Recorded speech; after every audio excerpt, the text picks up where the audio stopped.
Good morning, everybody. My name is Riska Koopman. I'm a Policy and Advocacy Officer at AFRODAD.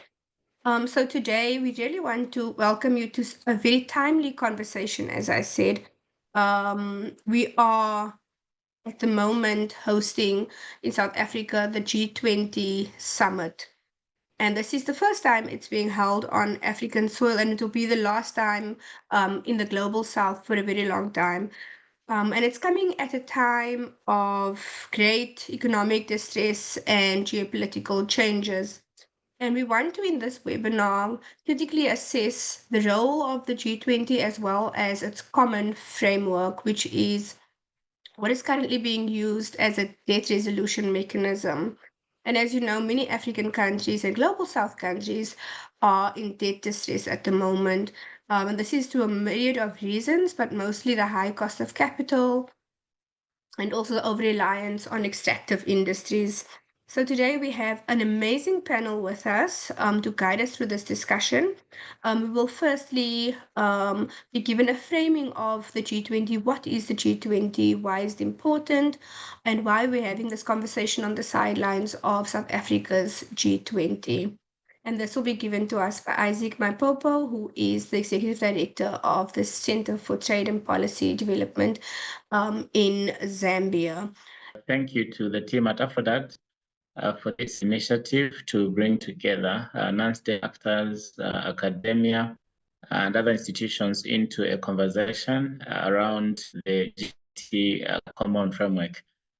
This is also a timely conversation looking at what is happening currently in South Africa with regards to the G20 Summit.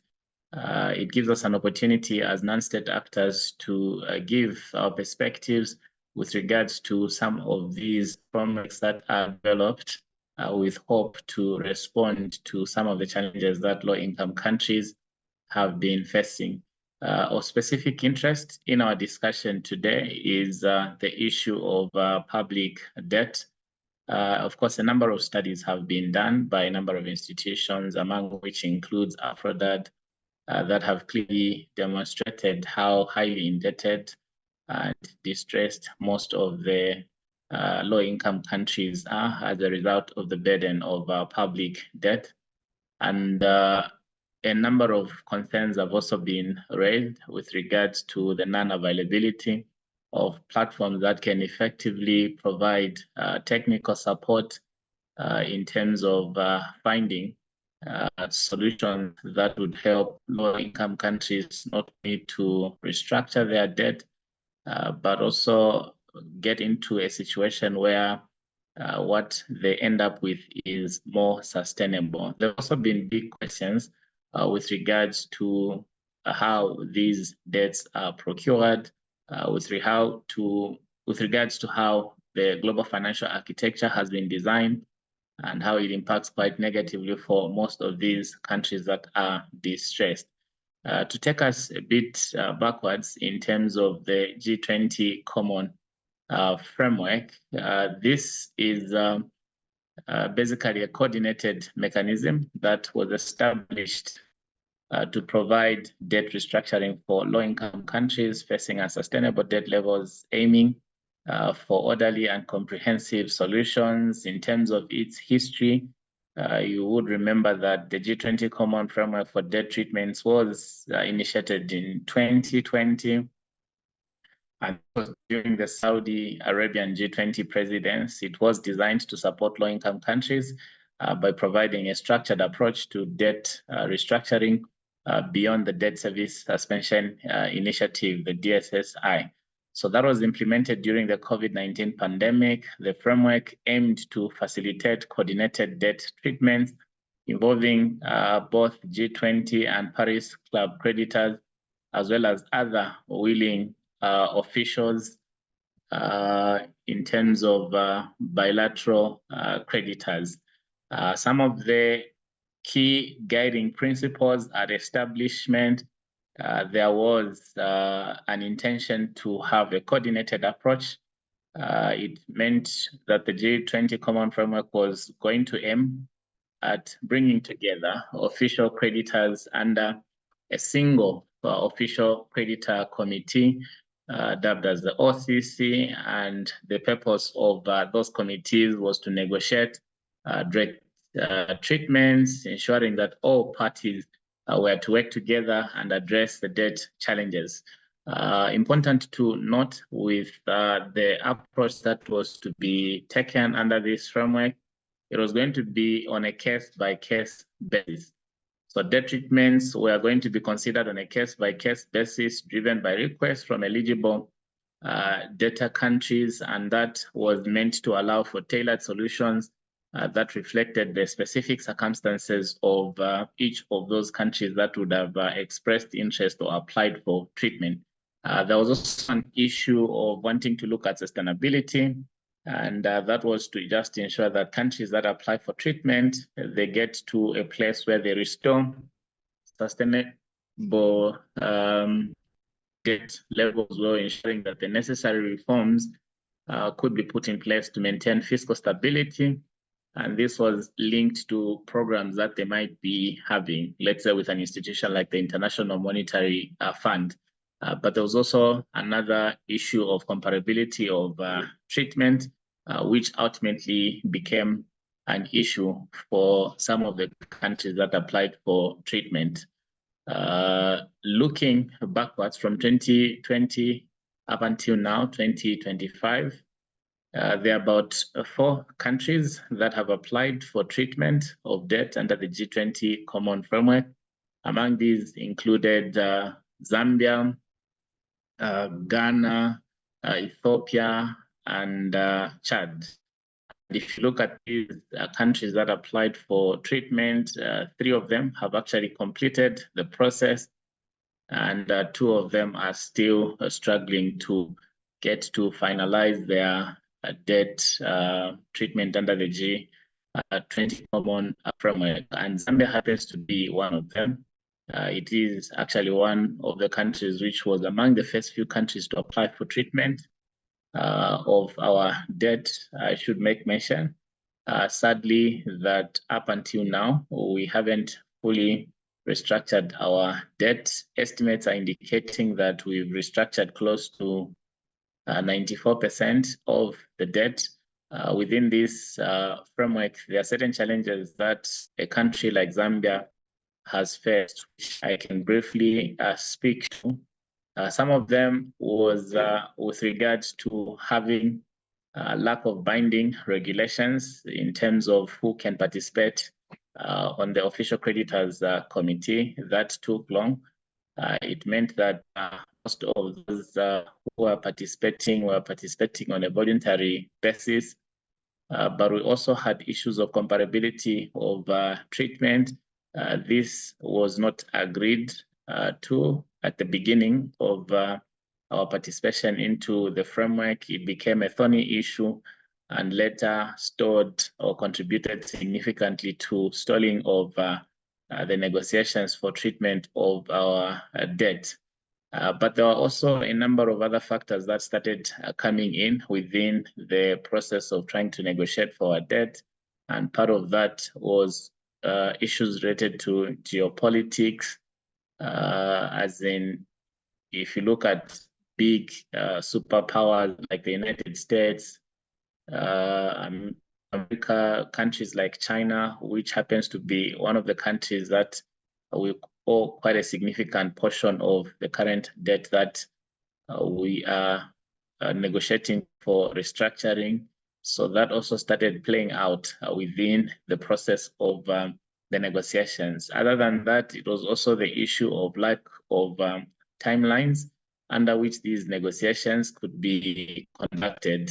So imagine the framework was set up in 2020, and Zambia has been trying to have its debt restructured for close to 4 years now, and we still haven't finalized. So that in itself has brought uncertainty onto our country in terms of perception from prospective opportunities that would be beneficial in the agenda of trying to rebuild our economy. And it has also created further uncertainties because we are now heading into a general election, getting into 2026, and our debt is not restructured fully.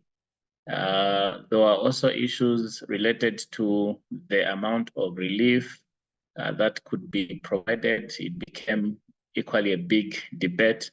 Added to that, it was issues of whether the creditors would be willing to cancel part of the debt.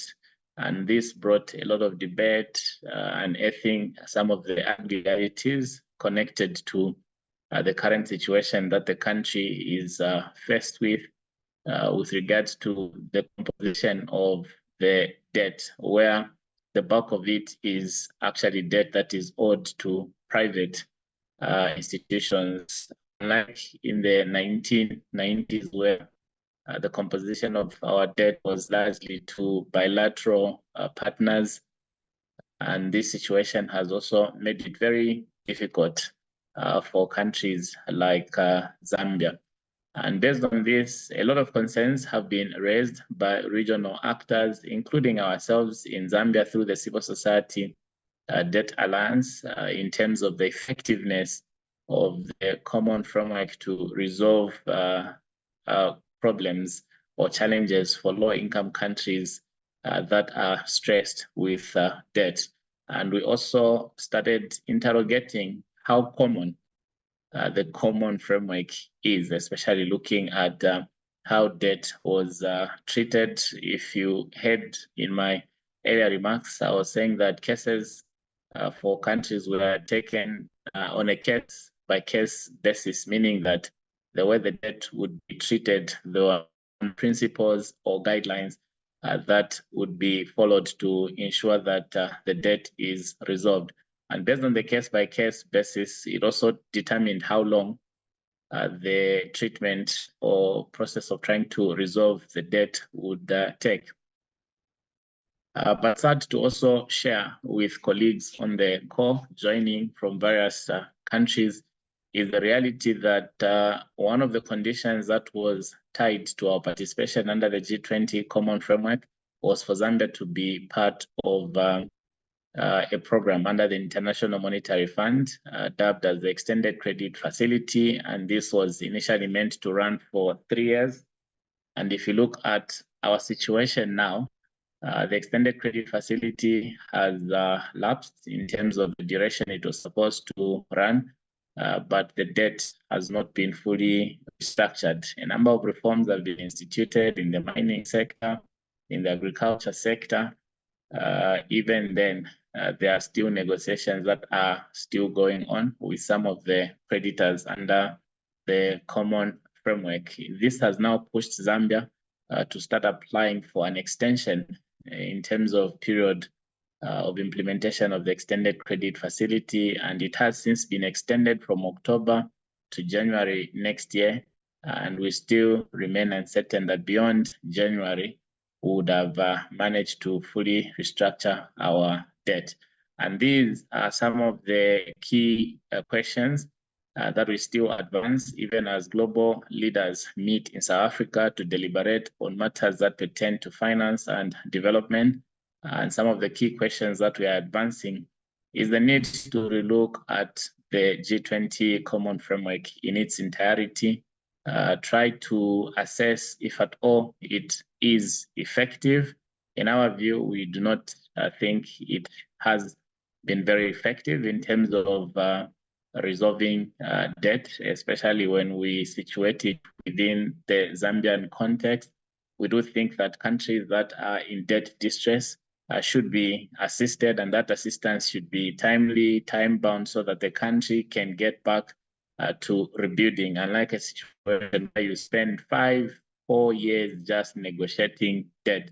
That in itself distracts you, and it takes away a lot of time that you would have otherwise on development initiatives. And based on that, we are happy that you accepted our invitation, working with our colleagues from AFRODAD, to join in this conversation as we get to unpack some of the nitty-gritty surrounding the G20 framework, but also get to hear from all of you on the call in terms of what your experiences have been and what you think would be a better alternative going forward, especially now that there are a few initiatives that are slowly being proposed, but to what extent can we shape some of those to ensure that they don't fall in the same trap as the G20 Common Framework has done? With that, allow me to end here and hand over to our moderator to take us through the next phase of our discussion. Thank you so much. Thank you so much, Isaac. That was such a great framing of Zambia, the G20, and also your process of the common framework.